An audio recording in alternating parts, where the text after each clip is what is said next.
The movie opens with the main character, Jake Sully, narrating his simple and peaceful life with his family in Pandora. As the chief of the Omaticaya tribe, he mentions that he and his wife Natiri have a total of 5 children now, 2 sons, Natayam and Lok, a daughter, Tuk, their adopted daughter Kiri, and a human boy named Spider. Jake goes on to clarify that Kiri is the daughter of his dear friend Grace, who died while helping the Navi people fight against humans. As for Spider, he was left behind when all the humans returned to Earth after losing their battle. Jake states that the children play together and take good care of one another despite being different in color and body size. Jack mentions that all of the children live together like a family. However, Natiri does not like Spider because he is revealed to be the son of Colonel Miles Courage, the evil man who almost wiped off the Navy. It turns out that Spider was left behind on Pandora because he was too small to be transported back to Earth. As he says, you can't put babies into cryo-sleep. Kiri, on the other hand, has a special connection with Spider and is really fond of him. As the human boy has spent all of his life with the Navy people, he thinks that he is one of them. One night when Natiri and Jack are talking, they notice some bright spaceships in the sky. Suddenly, the spaceships approach them and start wreaking havoc. The Omaticaya habitat is torched with flame, resulting in widespread destruction and deaths of many animals.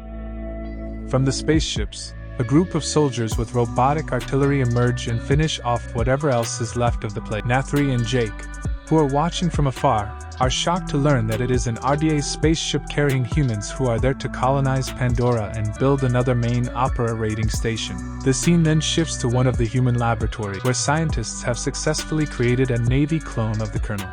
He has been fed with the memories and data that were collected prior to his death. Because of this, the Colonel's clone knows everything except who killed him. Along with the Colonel, the scientists have also manufactured the clones of other soldiers present during their previous attack on Pandora. As a result, the Colonel and his men are hellbent on destroying Via Omaticaya and in particular, Jake.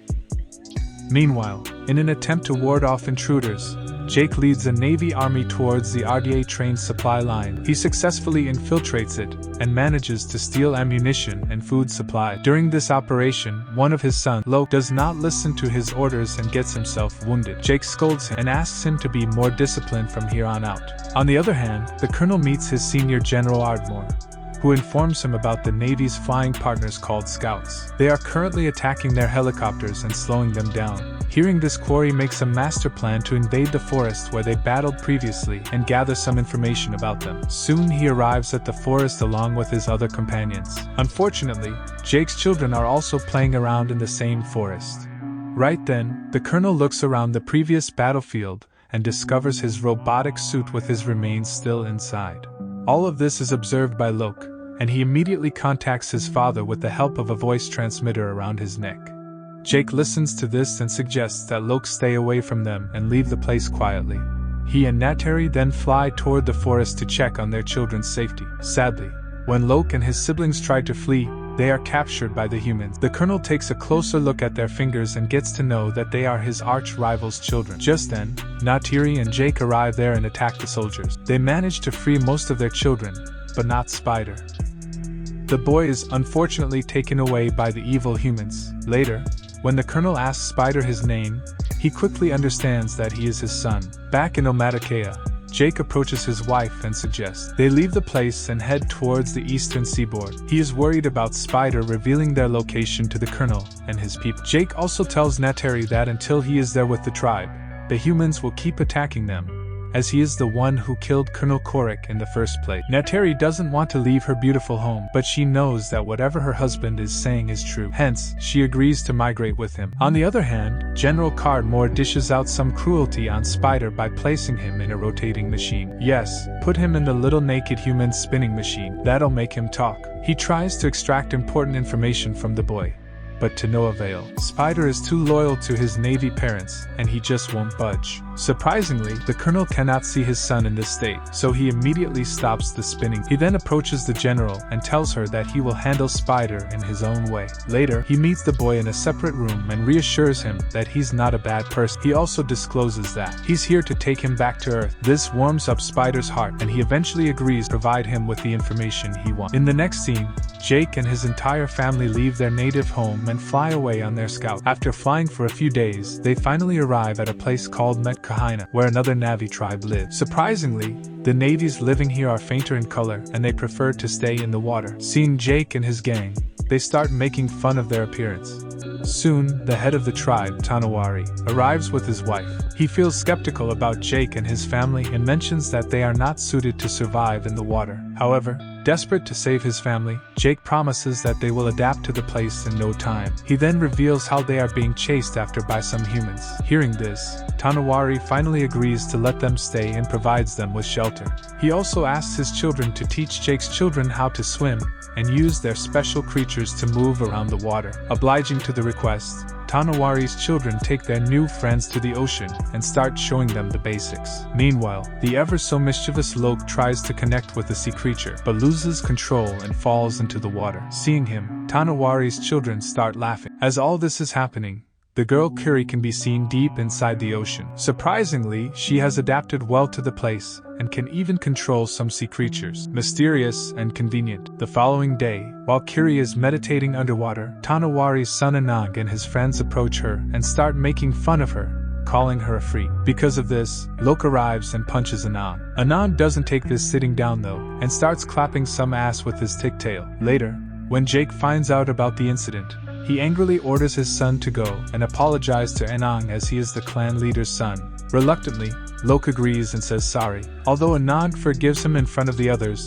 deep down he is still angry. So in order to teach Loke a lesson, he takes him to a scheduled location on the pretext of swimming. Loke is completely oblivious that there are dangerous sea predators in the area. A while later, when Loke is fishing, a large predator swims at him rapidly. Terrified, afraid, Loke looks around for help but fails to find anyone. But just then, a humongous creature named Pyakin comes to the rescue. It swiftly kills the predator with the help of its wide head. Here we get to know that Pyakin is a token, a peaceful and intelligent creature. There are thousands of Tolkiens in the sea, which the Medicina regard as their spiritual family. Pyakin is the largest and mightiest of them all. In the meantime, Eloike is rescued and brought to the surface by Pyakin.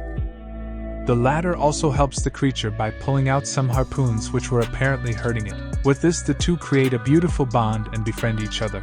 Eloike even climbs through his blowhole. It's disgusting. Later, when Eloike reaches land, he is called up by Tanawari. The strict leader has found out about his son's shenanigans and wants Anung to apologize. However, the selfless Eloike accepts responsibility for his actions and lies that Anung had nothing to do with it. This finally makes Anand understand that the new navies are not so bad after all. After some time, Loke reunites with his brother in France and explains how Pyakin saved his life. To his surprise, no one believes him. Instead, they reveal that Pyakin is a killer, and that's why it was abandoned by the other Tolkien. On the other hand, Spider briefs the Colonel about some naive culture and takes him to the Hallelujah Mountains to select a scout for him. At first, the Colonel struggles, but soon he gets the hang of it and flies around. Shortly after, he also gets information about Jake's possible location and heads towards the Metcaina Reef with his army. On arriving, he confronts some of the Zoras and inquires if they know Jake. When the Navas say no, the evil humans kill one of them and also burn their houses. Despite this, the navies stand by their statement. Left with no options, the Colonel signals his team to go for Plan B.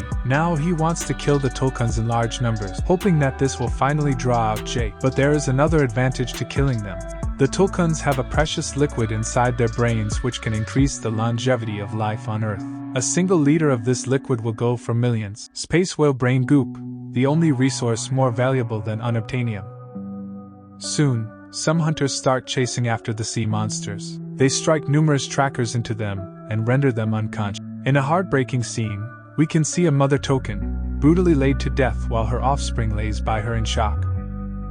The humans eventually leave with the trackers still inside the Tolkiens. When the Metcaina discover that their friends are getting killed, they become angry and decide to engage with the attackers. However, Jake calms them down and mentions that they need to inform the Tolkiens about the trackers first. This is the only way that they can prevent a future strike. As soon as Loke hears this, he leaves to inform his best friend Pyakin about it. Ayang and a few other locals also join him. After a while, they eventually meet Pyakin and prepare to pull the tracker out of him. But just then, the Colonel and his hunting crew arrive in their whale ship. After seeing them, Loke connects to his father and informs him about the situation. In the nick of time, He and his friends also manage to pull the tracker out from Pyakan's body. After this, they hide underwater while the Colonel's crew starts looking for them. Meanwhile, Jake approaches Tanawari and informs him that their children are. This worries the latter, and he quickly orders his people to prepare for war. Jake and Natiri also grab their weapons, and soon all of them collectively head towards the battle. On the other hand, the Colonel orders his crew to launch their attack on the Tulkun and find Jake's children. After searching for a while, they eventually find Kiri and Tuk and capture them in it. Lok tries his best to tear the net, but gets himself pulled to the whale ship with. Soon,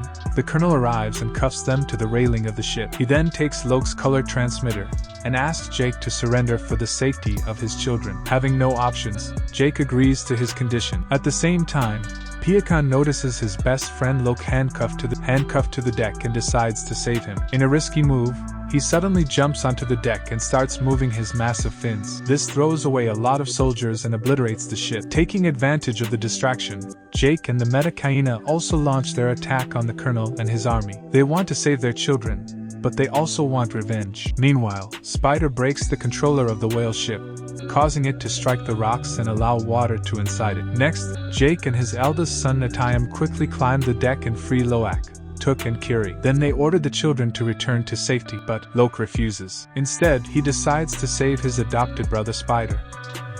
Natayam also joins him, and after a bit of searching, they find Spider. When they are about to leave the ship, the Colonel notices them and opens fire. Unfortunately, Natayam gets hit by one of the bullets and is severely injured. Lok and Spider immediately take him to the shore to their mother, but because of the excessive blood loss, he passes away. Seeing her son die right in front of her eyes, Nateri starts crying and screaming loudly. Meanwhile, the evil Colonel manages to capture Kiri and Tuk using his scout. He later connects with Jake and reveals that both his two daughters are with him. After getting this information, Jake somehow calms Natiri down and persuades her to join him and save their daughter. The latter obliges, and filled with rage, she calls her scout, grabs her bow and arrows and goes flying towards the ship. Soon, Jake approaches the ship and causes an explosion, killing the Colonel's men.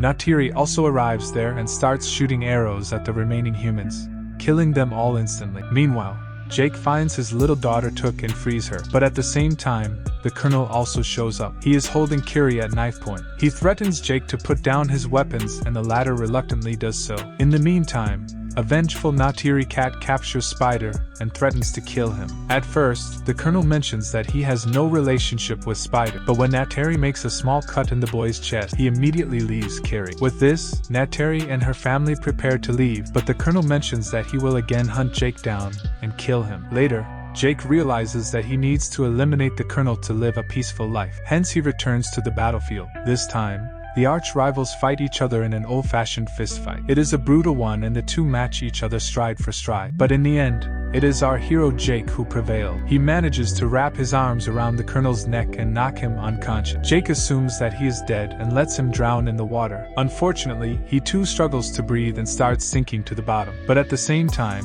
Lok comes to his rescue and brings him to the surface. Later, Pyakan carries the whole family and brings them to the shore. On the other hand, Spider also pulls his biological dad out of the water and saves his life. But when the Colonel asks him to leave the place with him, Spider refuses and returns to his adoptive family. In the last scene, Jake's family and the whole Metkina tribe bury Natayam's body at the bottom of the ocean, where the lighting tubes embrace him like their own. The movie ends with Jake remembering the best memories of his elder son and realizing that he is in heaven with their gods.